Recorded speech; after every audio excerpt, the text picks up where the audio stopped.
Good morning বন্ধুরা, কেমন আছো তোমরা সবাই? আশা করছি যে যেখানে আছো সবাই ভালো আছো, আর তোমাদের আশীর্বাদ আর ভালোবাসায় আমিও অনেক ভালো আছি, আর আমার পরিবারের সবাই কিন্তু অনেক ভালো আছে।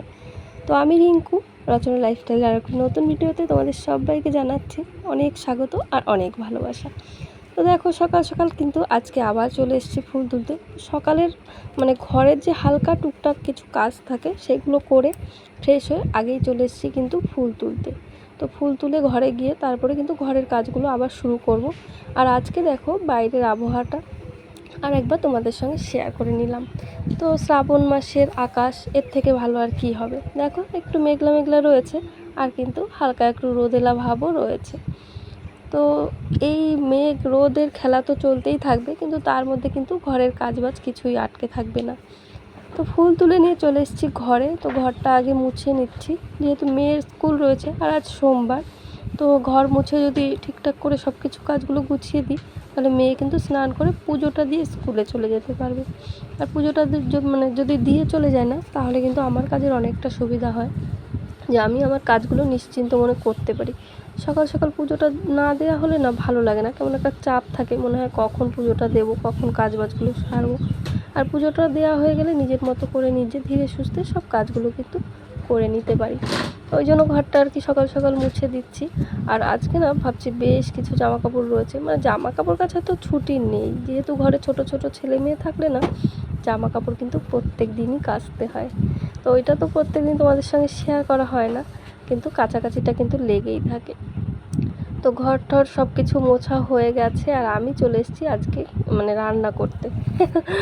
তো বারবার মানেই বলে ফেলি, কিছু করার নেই, ওটা অভ্যেসবশত আর কি হয়েই যায়।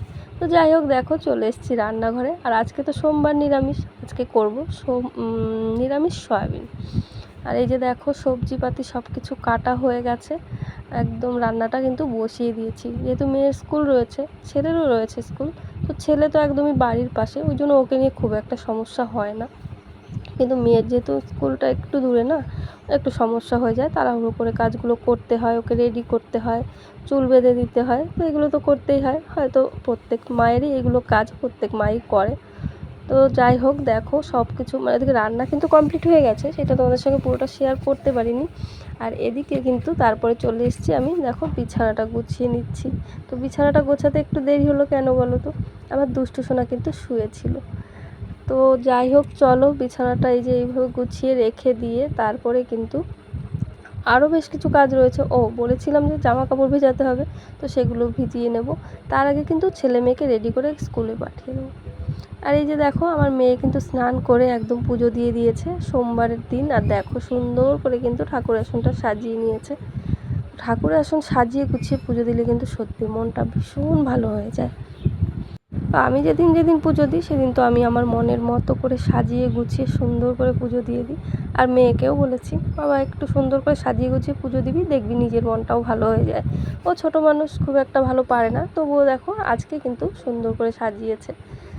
তো যাই হোক, রান্না তো হয়ে গেছে, তোমাদের আগেই বলেছি। আর এখন কিন্তু এই যে ছেলে মেয়েকে ভাত দিয়ে দিয়েছি। আর আজকে কিন্তু আমার দুষ্টু সোনাকে আমার খাইয়ে দিতে হচ্ছে না, একটু কার্টুন চালিয়ে দিয়েছি টিভিতে। আর দুষ্টু সোনা বলছে, ঠিক আছে মা, আজকে কিন্তু আমি হাত দিয়ে একাই খেয়ে নেব। তো হাত দিয়ে খাওয়ার অভ্যেসটা কিন্তু ভালো। হাত দিয়ে খুব একটা খেতে চায় না, যদি হাত দিয়ে খেতে দিই না, তাহলে কিন্তু ওই দু এক গাল খেয়ে আর বলবে খিদে নেই। ওই জন্য একটু জোর করেই খাইয়ে দিই।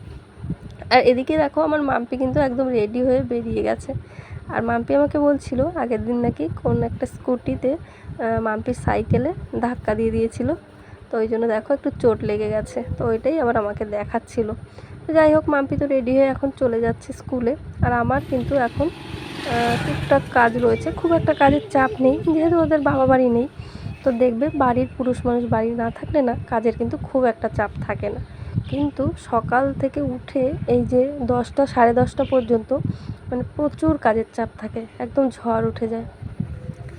তো দেখো, দুপুর হয়ে গেছে এখন, আর আমার দুষ্টু সোনা কিন্তু স্কুল থেকে বাড়ি চলে এসছে। আর আমি একা একা সমস্ত কাজ বাজ সেরে স্নান করে না একা একা কী করবো বলো, ঘরে বসে বসে একটু টিভি দেখছিলাম। তো এখন কিন্তু হয়ে গেছে বিকেল, আর আমার মাম্পি কিন্তু স্কুল থেকে বাড়ি চলে এসছে, সেটা তোমাদের সঙ্গে শেয়ার করা হয়নি। তো মাম্পি স্কুল থেকে আসার পরে বেশ কিছুটা সময় আমরা কিন্তু রেস্ট নিয়েছি। আর দুষ্টু সোনাকে একটু ঘুম পাড়িয়েও দিয়েছিলাম। না ঘুমোলে না ও সন্ধে হলেই আর কি পড়তে বসেই বলবে যে মা ঘুম পাচ্ছে ঘুম পাচ্ছে, ওই জন্য কিন্তু একটু জোর করে ঘুম পাড়িয়ে দিয়েছিলাম। আর এখন ঘুম থেকে উঠে চলে গেছে খেলতে। তো ঘরের পাশেই মাঠ, তোমরা অনেকেই জানো যারা আমার ভিডিওগুলো দেখো, তো ওই মাঠেই খেলছে। আর এখন আমি দেখো বিকেলবেলা খাচ্ছি একটু চা, আর চাটা কিন্তু আমার মাম্পি করে দিয়েছে। আমার মাম্পি কিন্তু চাটা দারুণ করে। তো রান্না বান্না চা যেইটাই বলো মন দিয়ে করলে কিন্তু মাম্পি খুবই সুন্দর করে। আর স্কুল থেকে এসে যেহেতু খাওয়া দাওয়া করেনি, তো এখন ভাতটা খাচ্ছে বিকেলবেলা। তো যাই হোক, চলো আমাদের ভিডিওটা কেমন লাগলো সেইটা কিন্তু তোমরা কমেন্ট করে জানিও। যদি ভালো লেগে থাকে তাহলে একটু লাইক করে দিও, শেয়ার করে দিও, আর সাবস্ক্রাইব করে অবশ্যই আমাদের পাশে থেকো। তো চলো সবাই ভালো থেকো, সুস্থ থেকো, দেখা হচ্ছে আবার একটা নতুন ভিডিওর সাথে। তো আরেকবার বলে নিচ্ছি, আমাদের ভিডিওটা কেমন লাগলো সেটা কিন্তু কমেন্ট করে জানিও। চলো টাটা, সবাই ভালো থেকো।